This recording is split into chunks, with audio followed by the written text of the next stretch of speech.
Բայց էլ ում հարցերին չգիտեն, մի անգամ որոշեցի, մինչդեռ նկարը կա էկրանի վրա, հետո առանձին նկարես, ուզում եմ որ անպայման այս մարդկանց արած գործը Երևան գնացի գերեզմաններ, հին գիտեք գերեզմանների շարքին պատիտակ նաև մարդիկ էին անում տներ, մի կին կար իր ընտանիքով Սիլվա է անունը,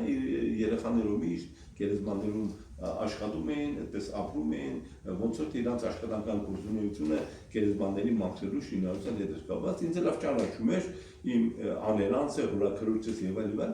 ծեծեցի նես մտա, ասի բարև,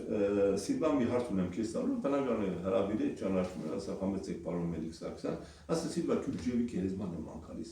դե դու գերեզմաններում աշխատում ես, կամ քույր երեխաներն են գիտեն, ասա չէ, պարոն Մելիք, ասա ճիշտ ասած, աշկից չինգե, բայց ասա այստեղ մի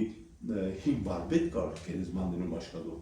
արդեն մի քիչ տարիքի մեջ չի աշխատում, նույնիսկ անունն ասեցին, ասա իրան Ռաֆը, ասում է Փոստե Ռաֆը, ասում եմ հիմա այստեղ չի, բայց մենք որ գալիս է անպայման մեզ հանդիպում է, եթե իրան տեսնենք, ես քարցնեմ, այդ բանին արդյոք պատկերացնում, իրենց տան դուրը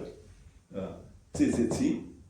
Սիլվան բացեց եւ Իմ մարդ ես լաս, գիտակ մորքով գյումրովային շախ կրկալի շախ,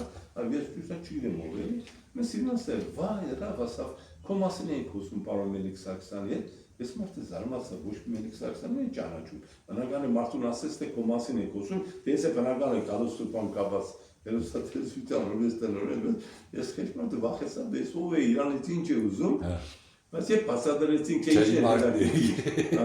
ինչն էր հետաքրքիր, երբ որ ես գնացի այդ մի անգամ էլ փնդրտուքի գերեզմանի մասին ինֆորմացիայի, որոնք պատկերացրեք այդ մարդը, ես չգիտեմ ինչ ուժերի հուշելով այդ օրն եկավ Սիլվա հեստում, նույն Շիրակի հին գերեզմանները մեր քաղաքի, եւ մեր հանդիպումը կայացավ, այդ հանդիպման հետևանքով, բնական ես ասի, ես ով եմ, ինչի համար եմ եկել, ինչ եմ ուզում իմանալ, այդ մարդը հիշեց, ասավ, հա, ես Գյուրջիև այդպես քանդակով քարի վրա գերեզման բանը, սա բայց ինքը խոչիկն է ով է Գյուրջիևը։